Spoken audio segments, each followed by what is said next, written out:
तारी अपन कपार हो, दंडित पीटो तारी अपन कपार हो। सजल बा मैया के गजबे सिंगार हो, दंडित पीटो तारी अपन कपार हो, दंडित पीटो तारी अपन कपार हो। नवरात में करेला लोग सुधिया हो। अब तारी भैरो जी के दीदिया हो, चलो साथ में लेके झिझिया हो। अब तारी भैरो जी के दीदिया हो,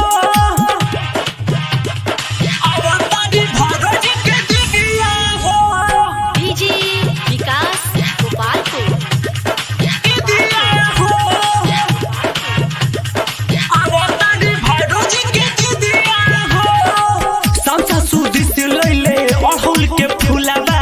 अजी रंजित के माई करो ना कबूलाबा, अजी रंजित के माई करो ना कबूलाबा, अजी रंजित के माई करो ना कबूलाबा। समसा सुदी से लैले अड़हुल के फूलाबा, अजी मुकेश के माई करो ना कबूलाबा, अजी मुकेश के माई करो ना कबूलाबा।